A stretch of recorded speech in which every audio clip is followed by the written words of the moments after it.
Insellem lill-semmija tagħna, għandna pjaċiri li għadha l-boħra nistgħu nkunu magħkom. Forsi tiftakru kif fil-ewwel video li għamilna tkellimna dwar l-unità. L-unità li aħna inħobbuha, narfu l-importanza tagħha u nippruvaw illi dejjem nesprimuha bl-aħjar mod possibbli.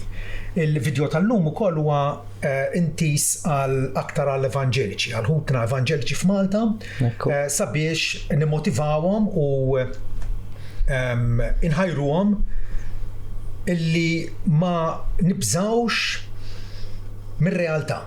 Ir-realtà hija li iva aħna nemmnu fi knisja waħda qaddisa Kattolika u Apostolika, nemmnu illi huwa il-pjaċir tal-mulej li jarana maqudin flimkien, però fir-realtà hemm ċertu differenzi. Ta' differenzi minn dejjem kienu kemm ilha teżisti ta' Kristu fuq l-ard dejjem kien hemm il-differenzi. L-unità jiġifieri ma tfissirx li aħna nilagħbuha ta' parsi kollox huwa sew meta hemm ċertu diverġenzi, hemm ċertu differenzi bejnietna. Aħna ngħidu bl-umiltà kollha ma wasalniex u ma ninsabu fit-triq. U dik jasal. Mexxin il-qudiem. Mexxin il-qudiem, ninsabu fit-triq it-tajba, l-Evanġelju nħadnuh, naqbdu miegħu u rridu ngħixuh. Ekku. Tajjeb, però l-Bibbja hija sillabu vast, fiha ħafna x'titgħallem. Kif kumpless ħafna. Allura dejjem ħajkun hemm ċertu dottrini li forsi għadna maħniex maqbulin fihom. Tajjeb, ma jfissirx li aħna se jien ħamullaw u inti ħatmullem. Mhux hekk. Aħwa konna u ħanibqgħu. Ekku. Qed tifhem Pawlu nnifsu l-Apostlu fl-Efesini 4 jgħid illi Ġesu tagħna r-riżorsi tagħna doni biex il-Knisja tkun edifikata, tkun mibnija. Sakemm naslu l-koll għall-unità tal-fidu, din hija importanti. Sakemm naslu, mela l-implikazzjoni hi li għad ma wasalniex. Mhux hekk. Għad ma wasalniex, imma ninsabu fit-triq. Tajjeb, ħanaslu il-koll għall-unità tal-fidu għat-tarif ta' bin Alla għal raġel komplut. Jiena ħobb nxebbaħ il-Knisja ma' binja illi qed tinbena. Tajjeb, mela ħajkun hemm għatem it-terrapien, għatem il-bricks jiġri l-awwelin. Imma l-bini tiela. Il-bini tiela, il-progress qed isir.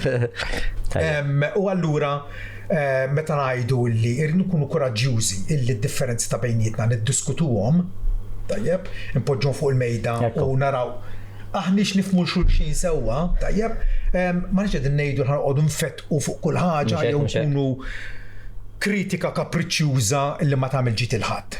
Lanqas ma qegħdin ngħidu li ħanħarbtu l-unità tal-Knisja lokali. Kwalunkwe kongregazzjoni mhuwiex sewwa li inti toqgħod tfixkel l-andament tal-Knisja. Mhix irrida talla wkollu. X'taħseb kif allura? Il-ġimgħa l-għadda tkellimna fuq il-video li għadda, il-filmat li għamilna tal-aħħar, tkellimna fuq l-unità. U femna li ma tfissirx uniformità totali. U inti bdejt tgħid li hija impossibbli f'kull sistema tad-dinja u fil-Knisja mhijiex l-istess, fimt? Però dan m'għandux ibeżżana Paul milli nersqu lejn xulxin u nippreżentaw id-differenzi ta' bejnietna.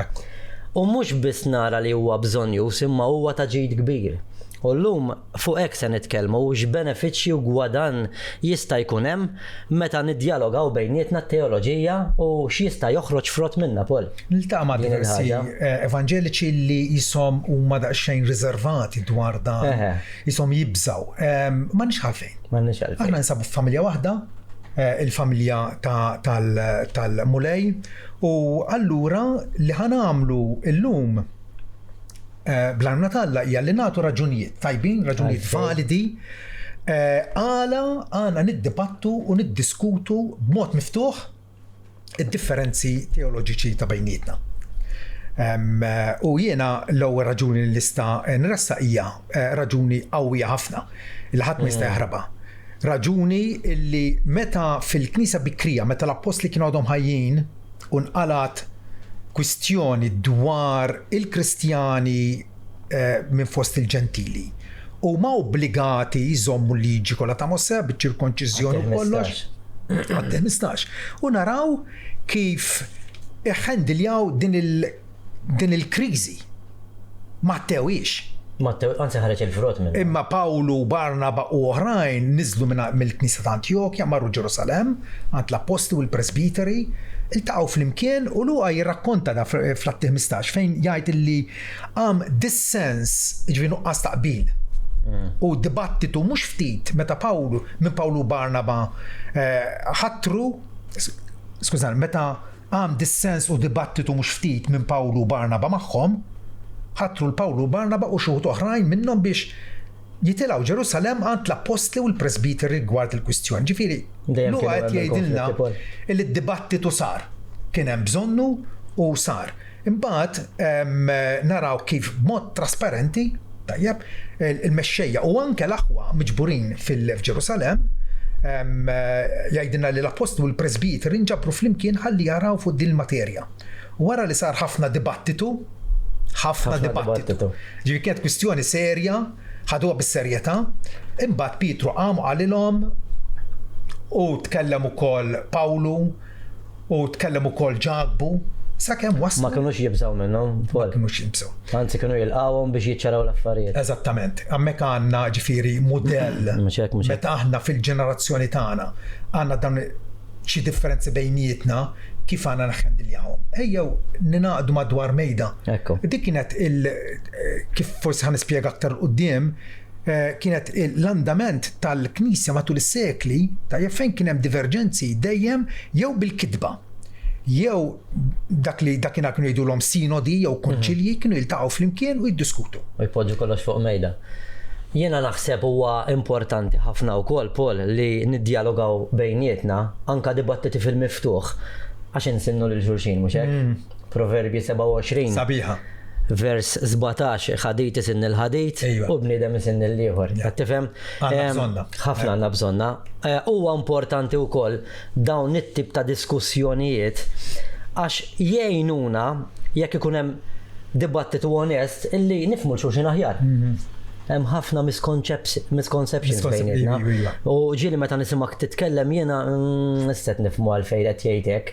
Qed tifhem u jgħinuna wkoll illi l-fidi tagħna ma nibqgħux inżommuha f'livell baxx. Ekku. Meta xi ħadd ipoġġilek sfida teoloġika quddiemek lilek lili lil xulxin jew lil min qed jisma'na li jista' jiġri huwa li din tkun opportunità sabiħa ħafna Paul li nitalmu xi ħaġa ġdida. Innaħħu dubji, qed tifhem, u anke jekk xi ħadd ikollu mistoqsijiet li jew li forsi jkun ilu jġorrom jew għal ma nafx kemm żmien se jiġu imwieġba. Qed tifhem għandek nies Paul illi ġenwinament mhux jifhmu ċertu affarijiet għalfejn qed jiġri hekk imma din xi trid tajt u jekk hux tapplika għalih u jaħasra Ġesu jgħidilna Ġwanni 8 vers 32 tarfu l-verità u tkunu ħielsa. Importanti ħafna daw l-affarijiet. Fimt? Meta nimxu magħhom daw l-affarijiet nemmen li mhux ħanibqgħu fil-bużżieqa teoloġika tagħna, nibqgħu qisna iżolati għalina. Imma anzi pjuttost nippermettu lil xi ħadd jisfidana. Għax hija umbrella sabiħa fejn nistgħu nirfinaw il-xulxin għalhekk nemmen li huma tajbin għax insinnu l-xulxin. U raġunajt li ħafna evanġeliċi jibżgħu minna din. Però huwa mezz kif aħna nikbru u nimmaturaw, mhux vera. Ħafna importanti. Ġifieri il-raġuni oħra li forsi nistgħu nsemmu għala għandna niddibattu bejnietna hija li d-dibattitu isaħħaħna fil-għaqda għaliex bih nistgħu noqorbu u naraw aktar punt importanti. Il-fema biblika x'inhi. Inkunu qegħdin nibnu fuq pedament tajjeb. Aħna il-laqda superfiċjali ma nemnux bija. Laqda l-unità li tinjora l-Bibbja miħa jkollha ebda premju. Imma meta aħna għandna l-Bibbja qudiemna u din naraw xtajt il-Bibbja fuq dil-kwistjoni. Tifhem? U allura ħajkun mod kif nimminimizzaw id-differenzi reali ta' bejnietna. L-unità vera hija meta il-fidili jiltaqgħu u jwieġbu lil xulxin fuq pedament wieħed li huwa l-pedament tal-kelma tal-Alla, l-kelma infallibbli tal-Alla. Il-kelma hija żgura, jiena qed nifhimha hekk, inti qed tifhimha mod ieħor. Mela il-Bibja mhix tikkontradixxi l-anfisha. Jew jien żbaljat, jew forsi tnejn żbaljati u hemm bżonn nifhmu x'qed tgħid realment l-Iskrittura. Jiena nħobb ngħid Paul, l-ewwel net il-punt li qed tgħid inti li niltaqgħu huwa importanti wkoll għax tara t-ton. Ġieli bil-messaġġi taħseb li għandu għalik dak li jkun taf kif bil-messaġġi ġieli laqas mal-mara ma tinftiem taf kif. Meta qed tiltaqa' u qed tara lil ħuk ġenwinament għax jifhimha hekk, diġà ħatejn dik. Qed tifhem importanti ħafna. Ġifieri aħna l-mira tagħna hija għaqda fil-verità mhux fl-apparenza. Mhux hekk. Fl-apparenza ma nix nagħmluha. J.I. Packer, teologu Kanadiż, darba qal li t-teoloġija hija għal qima u d-devozzjoni. Għalfejn qed nistudja l-Bibja. Għalfejn hija l-ktieb tant maħbub għalija u għalik. Biex tqanqalna nqimu lill-Alla aħjar u noqorbu lejh. Fuq bidjenza filjali. Ġifieri l-teoloġija hija għal glorja tal-Alla u għal prattika tal-qdusija. Issa. Id-dibattitu allura huwa siewi għaliex it-teoloġija bija meta jiena qed niżgura li t-teoloġija tiegħi hija korretta. Hija korretta jekk taqbel mal-Iskrittura. Dana bħal meta għandek il-Parlament Malti. Tajjeb, u irid jgħaddi liġi. Dik il-liġi jiddibattija fil-Parlament. Għandek il-Gvern, għandek l-Oppożizzjoni. Sabiex il-formulazzjoni tal-liġi tkun l-aħjar possibbli. U aħna dak huwa l-iskop tagħna. Hemm xi raġuni oħra naf li hemm. Però nixtieq inżid punt ma' dik li bdejna ngħidu l-ewwel insinnu l-xulxin. Li jiġri wkoll meta xatt ipoġġilek sfida teoloġika, meta inti bil-fema tiegħek qed tiġi ħdejja u tisfida lill-fema tiegħi, mhux ħadħallini ġadek il-bużjak ngħidu, imma tu il-fema tiegħi se tespandi. Ekku. Allura li jiġri por huwa li nkun kapaċi nwieġeb iktar mistoqsijiet ta' nies li jistgħu jinqalgħu tul iż-żmien. Allura huwa ta' benefiċċju għalfej għax ħadd qed isinni. Qed tifhem? Però punt importanti ieħor li bħalissa jiġini f'moħħi huwa li d-dibattiti miftuħin fil-miftuħ huma importanti għax il-verità hija importanti Paul. Meta niddialogaw bejnietna direttament u fil-miftuħ fejn qed isegwu n-nies tajjeb il-verità se tiġi ċċarata u enfasizzata. Dak li huwa żball se jiġi żvelat li huwa żball. U anke dak li huwa falz se jiġi żvelat li huwa falz. Naħseb din tista' tgħid iktar fuq inti Atanasju fir-raba' seklu ta' diviża favur id-divinità ta' Kristu. Tajjeb, din kien hemm din il-fema li l-iben tal ġie maħluq u dan ta' difiża tajba. U li ġara huwa li l-verità ġiet iċċarata, enfasizzata u l-verità rebħet Paul. U abbażi ta' dan sar ħafna frott għax il-Knisja mbagħad kienet preparata biex tiddibatti fil-miftuħ. Ġifieri inti qed issemmi s-seklu 4 fil-kontroversja Arjana meta Arius qed jgħid li Ġesu huwa maħluq.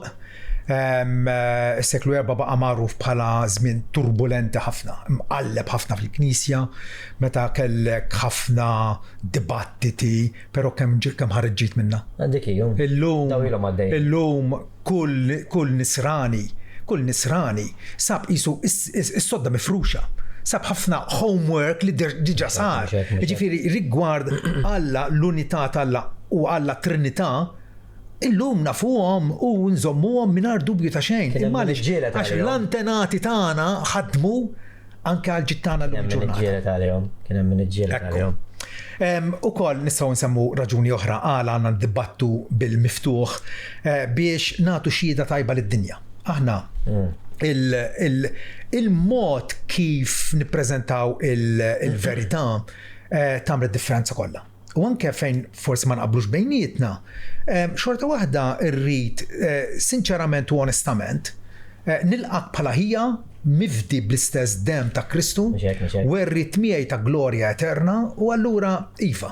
Ta' bħal fi klassi l-istudenti mhumiex kollha tal-istess livell edukattiv, wieħed qed jifhem aktar, tagħtihom test wieħed iġib 10 minn 10 jew iġib 5 minn 10. Background differenti. Imma meta d-dibattitu jsir bl-umiltà. Jekk ħajsir bi spiritu arroganti, bi spiritu bħal kieku jien superjuri għalik. Dik tagħmel naħseb iktar ħsara jiena. Tagħmel ħsara. Irid bl-umiltà, biċ-ċiviltà. Ekku. Mod ċivili, brieda tajba, jiġifieri jiena onestament qed nara. Ħanara. Rispetta l-opinjoni ta' ħaddieħor dan qed jistudja, qed jaqatta' l-ħin fl-iskrittura. Ir-rispett huwa importanti, ir-rispett u anke l-fedeltà. Il-fedeltà illi aħna bekk inkunu qegħdin nuru illi Kristu huwa ta' bilħaq is-sit anke f'nofs id-differenzi ta' bejnietna. Qed tifhem, illi ma nistgħux noħolqu speċi imperu għalija differenti minnek, imma xorta waħda għadna fl-istess familja u dawn differenzi niddiskutuhom. L-Apostol Pietru infatti jgħidilna illi dejjem għandna jkollna risposta għal dawk li jistaqsuna. Per eżempju, inti temmen illi l-ilsna u mallum għandu jkollok risposta. Għandu jkollok risposta tajba u konvinċenti biex li konvinċini. Għad tifhem. Dik hija d-dmir tiegħek u l-istess ħaġa forsi fuq punti li jiena nħaddanhom u inti ma tarix bħali. Illi ikollna dik ir-risposta, però rridu nagħtuha Pietru jgħidilna b'manswetudni u b'rispett. Ddaħħalhom ġa xulxin, Manswetudni u rispett. Importantissimo, altrimenti flok ġid inkun qegħdin nagħmlu ħsara. Okay? Charles Spurgeon infatti jgħidilna illi il-kontroversja qatt mi xi ħaġa mixtieqa ħafna u vera. Kien preferu illi naqblu f'kollox flimkien, kollox sombor, kollox għaddej, ġifieri le. Imma il-verità ta' Alla jgħidilna hija dejjem denju li tiġġieled għalija u tiġġieled fis-sens kif kienu jagħmlu l-antenati tagħna bil-kidba, bid-diskursat ta' bejnietna. Tajjeb. Ġifieri l-argument iġielek taħseb u tinvestiga aktar. Dik hija naħseb jiena il-muftieħ għal dan li qegħdin ngħidu li l-argument iġielek taħseb. Aħna faċilment nitażnu fil-fidi tagħna. Tallimtek qed tifhem meta ikkonfrontawni dawn it-turisti u xandru li l-Evanġil meta kelli 20 sena, jiena ingħalaqt fiha nnifsi. Inħallat dik il-fostqa. Jienek tal-limt. Għed tifhem. Taf id-difiża, Imma l-argumenti li ġabuli ġeluni naħseb. U dik tagħmel id-differenza kollha. X'in semmejt li nitażnu għax xtaqt nindirizza ħadin jiena. Sfortunatament illum faċli għaw ħafna minna għandhom dak qisu qas intellettwalment. Jiena nifhimha, din hija l-opinjoni tiegħi jew hekk inħoss li huwa sewwa mingħajr ma ninvestigaw. Nemmen li dawn it-tip ta' dibattiti Paul ma jħallukx komdi titażżen. Qed tifhem illum il-ġurnata jekk ikollok il-kelb ma jiflaħx jew jekk pereżempju jiġri xi ħaġa lilek ħadd tmur tinvestiga. Ħadd tmur tfittex it-tieni opinjoni għand it-tieni tabib u għand it-tieni vet biex tara limu l-aħjar wieħed qed jgħid jew l-omu l-iktar ta' ġid. Imma meta niġu għall-affarijiet talla teoloġija u fejn hemm l-eternità tagħna nitażnu. Qed tifhem u m'għandux ikun. Meta xi ħadd se jisfidak teoloġikament u importanti nenfasizzawha li b'qalb ta' ħlewwa ta' kompassjoni, berf, b'rispett, imma argument b'saħħtu mhux ħajħallik tiżgħażżen Paul, se jġalek tfittex għax issa qed tiġi sfitata il-fehma tiegħek, qed tifhem? Allura jiena nemmen illi dawn it-tip ta' dibattiti, diskussjonijiet bejnietna se jżommuna fuq ponot subajna fit-teoloġija minflok nitażnu billi ngħidu isma' jien hekk tallimt. U din hija l-opinjoni tiegħi u nieqafaw. Dawn it-tip ta' diskussjoni ma jħallukx tirraġuna hekk. Ekku. Kif hemm raġuni oħra li d-dibattitu wkoll jiena nilqgħu kontra tagħlim fals. Forsi tespandi. Din hija nemmen jiena waħda mill-iktar punti importanti li xtaqt nindirizza llum. Meta aħna nifqu nitkellmu bejnietna li nistgħu nkunu qegħdin nagħmlu Paul huwa li nrażnu l-verità milli tkompli toħroġ hemm barra b'mod ċar. U li jiġri wkoll meta nifqu niddialogaw pubblikament bejnietna huwa li inkomplu natu spazju lill-iżball u lil dak li huwa fals ikompli jinfirex bil-mod il-mod.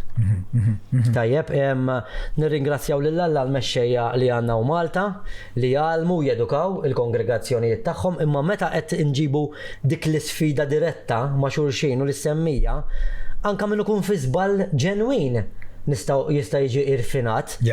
U aħna nafu Paul li t-testament il-ġdid iwissi daqsxejn mhux ħażin fuq it-tagħlim fals. Żgur. Għandek Galatin 1 minn 6 sa 9, Ġuda 4-5, ġifieri jwissi. U sfortunatament il-Kristjan li aħna illimitati bid-dnub nistgħu nkunu fi żball. U ġieli żball serju. U ġieli hawn min laqas ikun jaf li qed jgħallem jew qed jagħmel xi ħaġa ħażina. Għax id-dnub jaffettwalna anke kif naħsbu limitati. Din semmejta inti fil-filmat li għamilna fid-diskussjoni li kellna l-ewwel darba. Meta tkellimna fuq l-unità. Meta niddibattu fil-miftuħ se jitpoġġa kollox f'postu Paul. Kif diġà tennejt il-verità. Jew aktar hemm opportunità biex naslu għal unità akbar. Però peress li hemm ħafna tagħlim mhux f'postu, permezz ta' dawn ir-raġunamenti li jkunu ankrati fit-teoloġija, nemmen li dawn illimitawhom. Qed tifhem mbagħad ovvjament it-tnejn min nies li qed jiddibattu se jippreżentaw il-każ tagħhom, tajjeb, u jagħtu inċentiv mill-aqwa lis-semmija li jaqbdu l-argumenti u jmorru jgħadduhom fid-dawl tal-Iskrittura. Qed tifhem ġifri importanti ħafna dawn l-affarijiet li inkomplu nagħmluhom u nżidu ħabba it-tagħlim fals. U dan din is-silta minn Proverbi tagħmel ħafna sens, Paul, Proverbi 18 vers 17. Għajdulna. Tajjeb, min jitkellem l-ewwel taħsbu għandu raġun. Sakemm ħaddieħor jarblu jistaqsih. Importanti ħafna illum tisma' lil xi ħadd jitkellem il-Allu kemm qed jgħid sewwa, u mbagħad tisma' xi ħadd ieħor jiddibattih. Naħseb għandu żball da. M'għandniex nifqu nagħmluhom dawn l-affarijiet Paul. Għax hawn ħafna tagħlim żbaljat jista' jkun b'mod ġenwin wow għalli ma folozz. U l-iżball jidher attraenti. L-iżball jidher attraenti. U faċli tilqgħu. Ġieli l-verità Paul tirfislek daqsxejn il-kallijiet. Però l-imħabba vera se tgħid il-verità. U ġieli l-verità tal-Iskrittura toqrosna. Taf kif imma m'hemm xejn iktar importanti minnu. Forsi biex nressaq ukoll raġuni oħra għala għandna niddibattu, irrid insemmu wkoll li aħna il-Bibja tiddeskrivina bħala saċerdozju rjali, ġifieri il-koll kemm aħna għandna x'nagħtu. Għandna sem x'nagħtu, ġifieri bekk inkunu qegħdin ukoll inħarsu jew nipproteġu lil nfusna kontra l-awtoritarjanizmu. X'inhu awtoritarjanizmu? Meta għandek xi ħadd nies illi ollew li nfushom il-fuq u għedin jimponu il-fema tagħhom fuq il-bqija u inti titissikka tħalqek u trid taċċetta mingħajr ma tolli sebek biex issaqsi. U fil-Knisja dak li ġara aktar ma żviluppat is-sistema Kattolika Rumana fil-Medjuevu, dak li kienet tgħid Ruma kien jgħaddi u m'hemmx diskussjoni. Imma jekk ittieħed id-deċiżjoni tittimxi magħha bil-fors. U dak huwa żball meta l-Knisja ssir iddominata minn mexxejja illi jieħdu deċiżjoni f'isem ħaddieħor mingħajr ma jikkonsultaw l-Iskrittura. Jien għandi dritt tal-Iskrittura, int għandek dritt tal-Iskrittura. Ġesu qal fittxu fl-Iskrittura. Bħal-Berejani. Fittxu fl-Iskrittura u bħal-Berejani li avolja semgħu l-Apostlu Pawlu. Il-Pawlu mhux il-Paul jew il-Kejt. Xorta waħda marru u ċċekkjaw kienx qiegħed jgħid il-verità skritturali. U allura meta niddibattu flimkien inkun qegħdin niżguraw illi ħadd ma jokkupa monopolju fuq il-verità. Monopolju dik. U ħafna nies jaħsbu Paul fl-Evanġeliċi. Taħseb li teżisti? Teżisti żgur fil-Knisja Kattolika Rumana illi dejjem tinsisti. Naħseb jien anke bi-spiritu arroganti hawnhekk, tinsisti li tajt il-maġisteru tagħha u daqshekk. U daqshekk timxi magħha jew m'hemmx parti. Naħseb jiena dak huwa spiritu ta' gburija.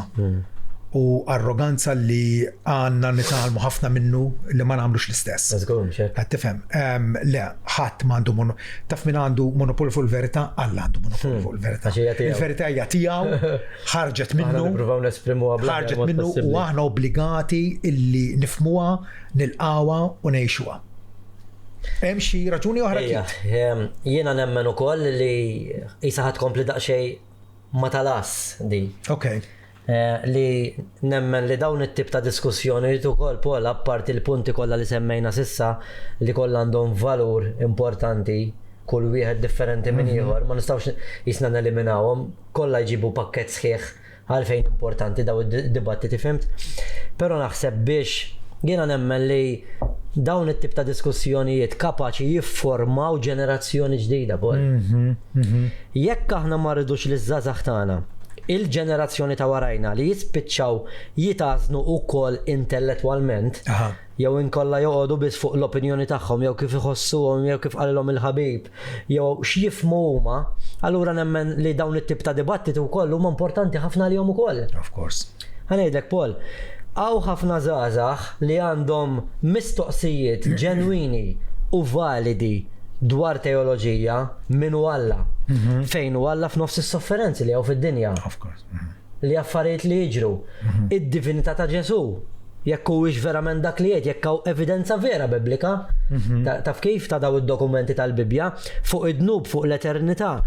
Jekk ma nkunux kapaċi jew ma nagħtux l-opportunità li nirrisponduhom lil dawn iż-żgħażagħ jistgħu jikkonkludu li l-fidi tagħna m'għandix tweġibiet. U dik hija problema oħra. U faċli nħalluhom jitażnu u jorqdu fuq id-dubji tagħhom u dik hija perikoluża mhux biss problema. Allura permezz ta' dawn id-dibattiti Paul u fil-miftuħ b'rispett u bil-għaqal ma' xulxin nemmen li nkunu qed nuru li l-Kristjaneżmu huwa robust, defensibly u ta' minn iżon fuq. Għandek ukoll qasam ta' l-apoloġetika li l-Knisja mbagħad viżavi l-infidili li xorta għandna raġunijiet tajba u x'vera x'irresqu. Tajb, forsi raġuni oħra nista' insemmi hija li bid-dibattitu nkunu qegħdin insaħħu l-imħabba ta' bejnietna. Tgħidli ħafna nies jaħsbu l-kontra, ma naħsibx jien naħseb jiena bil-dibattitu nifhmu lil xulxin aħjar. Nifhmu lil xulxin aħjar. Ma hu pereżempju il-każ. Meta jiena u Marti ma naqblux bejnietna. Insiktu ħalqna u jiena moralija u inti u jit moralija. Mhux hekk. Mhux niddibattu, niddiskutu biex naraw x'inhi l-aħjar triq il-qudiem. Ġifieri anke l-imħabba tiddomanda il-konfront. Tiddomanda l-konfront. Meta jiena naf li għandi x'noffri u inti għandek x'toffri. Ħanitalmu minn xulxin. Ejjew noqorbu flimkien. Eżatt. Qed tifhem. U allura dejjem iridu però nżommu il-metodu kif ħanamlu għad il-ħaġa. Trid tkun li titkellem il-verità bl-imħabba. U hemmhekk li ħafna Kristjani jonqsu. Qed tifhem. Jibdew jaħsbu li dak li jkun qed jattakkaħ personalment, le, mhux qed nattakkaħ personalment. Jiena qiegħed ngħidlek x'inhi l-fehma tiegħi, inti qed fuq dak it-tragward, fuq dak il-kuntest. Mhux hekk, ħalli nifhmu xulxin aħjaru.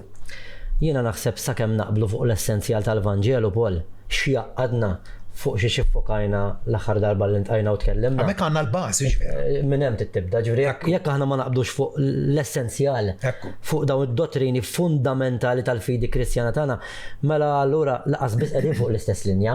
Imma la darba qed naraw għajn ma jinċara fuq dawk l-affarijiet, il-Bibja ktib kumpless ħafna. Hemm letteratura differenti. Allora bil-fors ħajkun hemm fehmiet differenti. L-aħħar darba semmejt inti wkoll Pastor Paul illi ma nistgħux nippretendu li kulħadd se jifhimha bħalna jekk l-edukazzjoni mhux kulħadd fl-istess livell. Irridu nagħtu grazzja lil xulxin u rridu nifhmu li tant kemm hemm suġġetti fil-Bibja illi bil-fors mhux taqbel kollox jekk inkunu kapaċi nintaqgħu ma' xulxin. Apparti li nifhmek eżattament għalfejn tifhimha hekk, forsi nitgħallem xi ħaġa minnek jiena. Nitgħallem xi ħaġa minnek. Jiena ġieli esperjenzajta di Paul fejn naqsam fema tiegħi ma' xi aħwa u westra kif qed tgħid inti jisom jaqgħu fid-difiża. Jaqgħu difensivi. M'għandux ikun, anzi għandna niggranfaw magħhom dawn l-affarijiet. Tifhem? Eżatt, jekk ta' bilħaq napprezzaw il-fidi tagħna x'fiera. Mhux hekk. Tajjeb, raġuni oħra li forsi nistgħu niddiskutu bejnietna hija illi bl-argument u bid-dibattitu il-Knisja tkun aktar ċara quddiem id-dinja, ġifieri. Jekk aħna konfużi fit-tagħlim, ix-xhieda tagħna quddiem id-dinja u fl-evanġeliżmu tagħna ħajkun dajjef. Mhux ħajjin vera. Ħajkun dajjef. Aktar ma aħna naqblu flimkien, aktar se nkunu kapaċi li noħorġu fid-dinja u noffru din it-tama tal-ħajja eterna permezz ta' Ġesu Kristu lin-nies. Mhux hekk. Lil-midinbin bħalna. Ġifieri meta niddiskutu b'mod miftuħ, il-Knisja ħad titkellem b'mod aktar ċar u konvinċenti. Mhux hekk. U nemmina din. Pereżempju, ġara fir-riforma. Kien żmien imqalleb, żmien fejn kien hemm dawn id-dibattiti ġifieri. Kien hemm daqsxejn mhux ħażinu. Kien hemm ħafna. Però ara imbagħad il-dottrina fundamentali. Baqgħet hemm. Ġustifikazzjoni bil-fidi biss. Kemm imbagħad immotivat il-Knisja għal missjonijiet, għal dusija. Qed tifhem ġifier il-riżultat huwa dejjem wieħed pożittiv. Mhux hekk. Jekk aħna għandna fiduċja fil-kelma tal-Alla Pol, m'għandniex għalfejn nibżgħu. Le. Nersqu lejn xulxin. Tajjeb, jekk aħna nemmnu tajjeb li l-Iskrittura hija ispirata minn Alla u għandna fiduċja totali f'dan li jekk hu, allura meta xi ħadd se jarblek u jsinnek fil-fema tiegħek, dan huwa opportunità suppost għalina li noqorbu iktar lejn il-verità ta' dik li inti temmen li hija l-kelma tal-Alla. Jiġifier dan huwa argument li m'hemmx x'titlef minnu. No. Tkun umli u tammetti li inti għadek ma wasalx fil-perfezzjoni, tajjeb, u allura kulħadd jista' joffri xi ħaġa tajba dwar il-Bibja. Tajjeb, jiena ġieni nisma' anke tfal nibqa' niċċassa lejhom ġieli taf kif, ġifieri ħseb wara nies li jkunu marru din il-mixja warajja u għaddew mill-arbil tat-teoloġija. Qed tifhem ġifieri jekk inti xi ħadd jarbillek il-fema tiegħek, igranfa magħha għax tista' tqarbek iktar lejn il-verità f'dak il-kuntest. Ovvjament, imma kultant jisna u nagħlaq b'dan jiena, kultant jisna nibżgħu, jisna għandna xi ħaġa dgħajfa ħafna. Qed tifhem? Jisek għandek vażuna li ħares ix-xelf u ma x'imkien għax ħajtkisser. Il-kelma tal-Alla mhix hekk Pol. Meta niddibattu fil-miftuħ nuru lill-kelma tal-Alla l-Iskrittura tiflaħ għal prova tal-loġika u tal-istorja. U m'għandniex għalfejn niddej u nippreżentawha u niddibattuha bl-imħabba ma' xulxin. Fejn is-semmija jkunu qed isegwu wkoll Pol. Fil-bidu semmejt il-preċedent illi tawna l-apostli infushom illi fejn hemm kwistjoni għandna niltaqgħu flimkien biex niddibattuha. Ġifieri xi ħaġa li ma nistgħux ninnegawha din. U difatti matul l-istorja tal-Knisja dejjem kien hemm dibattiti, dejjem kien hemm u jibqgħu jkun hemm il-kontroversji li saħħew fil-Knisja, imbagħad inħarsu lura u naraw kemm jgħalmuna. Naraw x'inkunu ksibna minnhom. Mela fil-bidu, kważi fil-bidunet inqala fil-montanizmu. Montanu u sħabu li bdew jgħidu rivelazzjoni ġodda, profezija, ġifieri, u l-Knisja kellha tiddibatti ma' din ħanejdu hekk il-devjazzjoni. Qed tifhem? Eżatt, imbagħad għandek semmejna lil Atanasju kontra Arius, il-Konċilju ta' Niċea, il-ġid li ħareġ minn dak il-konċilju. M'hemmx għafen ngħidu kemm kien hemm dibattitu sħun f'dak il-konċilju wkoll fis-sena 325. Dam xi xahrejn. Imbagħad ukoll għandna Wistin kontra Pelagju. Pelagju kien jgħid li aħna nitwieldu neutrali, la tajbin u qasażiena, nistgħu nsalvaw bil-obbedjenza tagħna, għalhekk Alla tagħna Wistin ovvjament id-dibattieħ. Id-dibattieħ ma kienux madwar mejda, ma kidbu kodba biex jiċċaraw anke l-kwistjoni. Wistin ukoll kellu kwistjoni serja wkoll kontra d-donatisti. M'hemmx għalfejn noqgħod ngħid x'ġara ma ġarax, dawn kienu jisom il-puristi. U Wistin ta' raġunijiet tiegħu għala l-pożizzjoni tagħhom kienet żbaljata jew forsi kellhom raġun? Qed tifhem. Insemmu wkoll kif il-Nestorianizmu. Nestorius illi kien patriarka ta' Kostantinopli kien jemmen l-Kristu jew għall-inqas kienu qegħdin jifhmuh illi kien qed jgħid li Kristu huwa żewġ persuni. Aħna nafu li Kristu huwa persuna waħda. Meta rrefera li nnifsu qal jien u il-ħobs tal-ħajja. Jien huwa d-dili għal-vera. Mhux jien u l-ieħor. U allura isma' din. Qal illi Marija ma jistgħux insejħula Alla. Qed tifhem. U ovvjament il-Knisja ħadet kontrih. Għax hemmhekk allura qiegħed Marija hija Ġesu bħala bniedem. Jew hija Alla. Qed tifhem u jiena ngħid hija Alla għax minn tnissil ta' Ġesu fil-ġuf, Ġesu kellu persuna waħda, però kellu żewġ naturi, natura umana u natura divina. Tista' titriggerja ħafna affarijiet, dik għax min jgħidlek imma Alla mhux qed mela Marja kienet minn dejjem. Imbagħad titgħod tispjegalhom x'qed tfisser. Eżattament, eżatt. Imma dik kienet dialogu importanti. Dik kienet kontroversja oħra, mbagħad għandna fis-seklu 8 u 9 għandek kważi 200 sena ta' kontroversja. Il-Knisja għandix permess li tagħmel statwi vari biex titlob qudiemu. Fis-seklu 8 u 9 il-kontroversja ikonoklastika. Min jgħid mod, min jgħid ieħor, konċilji jgħid mod, konċilju jgħid ieħor. Kit, ma din hija realtà. Din hija realtà. Issa l-Bibbja titkellem ċar dwar ġbijat minn uxa, għandek it-tienek mandament bizbiss. Imma dejjem ħassib nies illi b'xi mod jew ieħor jħorġu bil-fehmiet tagħhom. Qed tifhem. Għandna fil-Medjuevu il-Franġiskani u d-Dominikani jiddibattu bejniethom fit-tul Marija hix bla dnub jew le. Id-Dominikani kienu jgħidu le, Marija kellha dnub.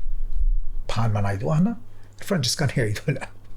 Tifhem, ġifieri dana ma waffuqat Paul dawn l-affarijiet. Għandek mbagħad fi żmien l-iskolastiċiżmu, għandek in-nominalisti, għandek il-realisti, dak kienu dilettanti ħafna tal-filosofija, jaqduha mal-fidi, illum għandna problemi differenti għandna.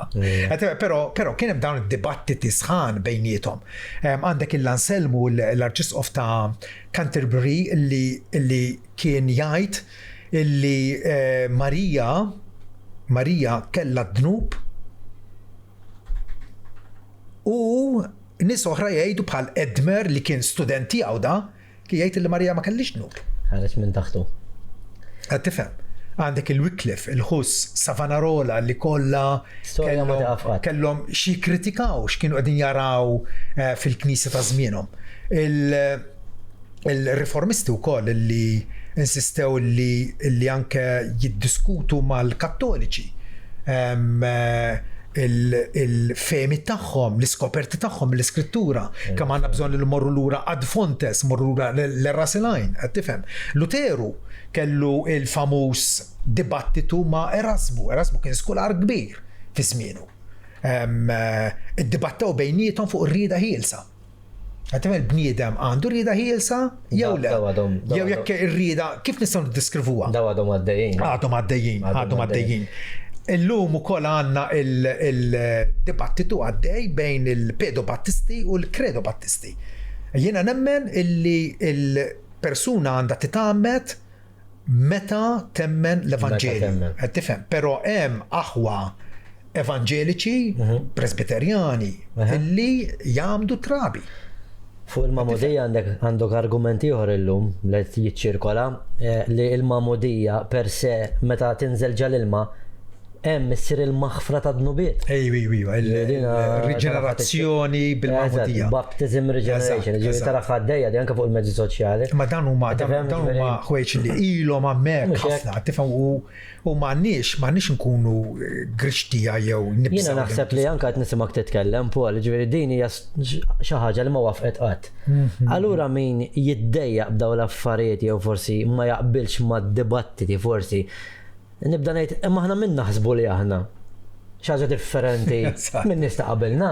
Qed tifhem għax tinduna li meta bdejt issemmi ċertu affarijiet jien mill-ewwel moħħi jibda tgħidlek brrr mal-im naqbel u mal-im ma naqbilx. Allura min jaf kemm hawn ċertu nies għandhom bżonnhom dawn l-affarijiet għax xi ħadd se jiġi jiċċara l-iżbal ta' qablu jew li ieħor ta' warah. U tirfina dejjem il-verità f'dak il-kuntest. U ħassa din mhijiex realtà li insofru minna aħna l-Evanġeliċi biss, anke l-Kattoliċi llum il-ġurnata, ġifieri, speċjalment mill-Konċil Vatikan it-tieni law. Ġifieri, ssib minn kull tip ta' kattoliku għandek l-ultrakonservattivi, għandek it-tradizzjonalisti, għandek il-liberali, għandek il-moderati, għandek minn kollox. Ora qegħdin taħt kappa waħda, pero il-kurrenti għammek qegħdin u ħadd ma jista' jinnegom. Illum sallum il-ġurnata dal-aħħar smajna bil-ħatra ta' Susan Mullally bħala l-Arċisqof ġdid ta' Canterbury. Ġifieri din hija l-kap tal-Knisja Anglikana. Ġifieri jiena ma nistax allura ngħid il-fema tiegħi.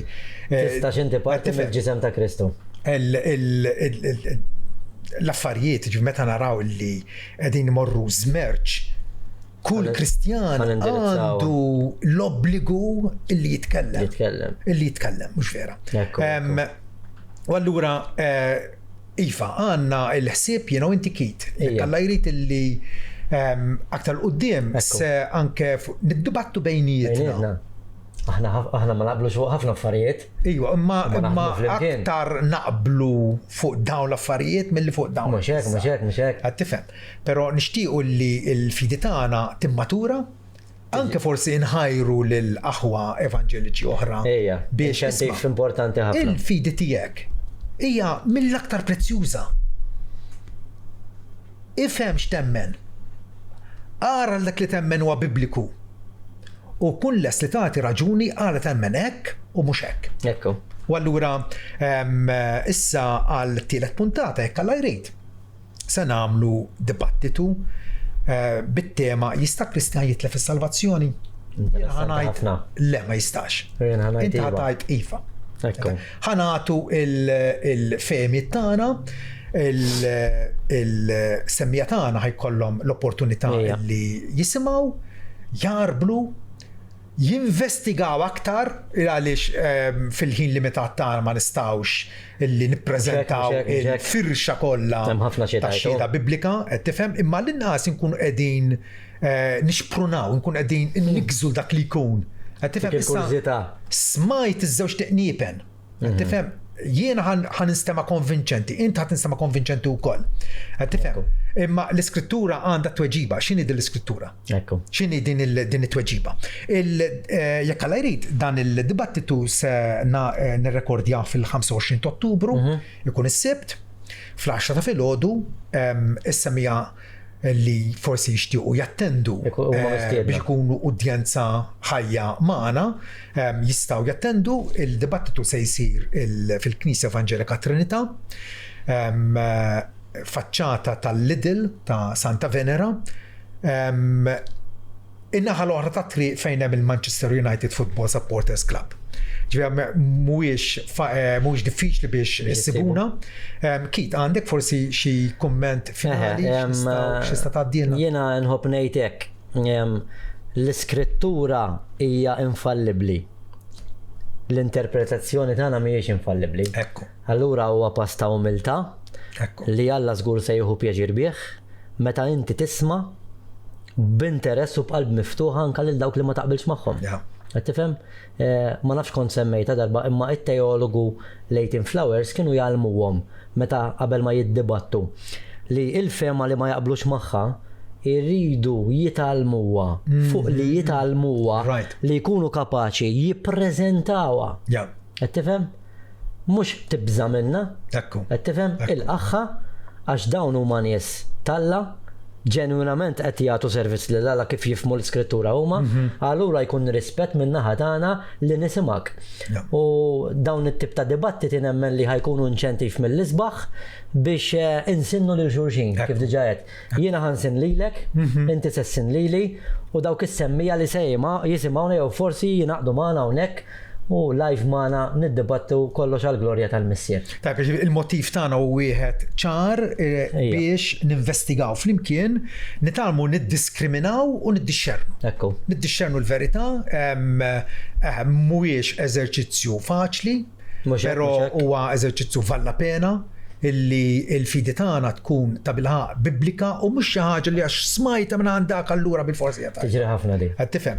U allura il-dibattiti se ħajruna biex nistudjaw aktar biex nsiru bereani nobli b'qalb miftuħa għall-iskrittura li nkunu kapaċi narblu u nżommu sħiħ ma' dak illi huwa tajjeb li ssir student aktar ħerqan tal-iskrittura. Dik hija l-xewqa tagħna.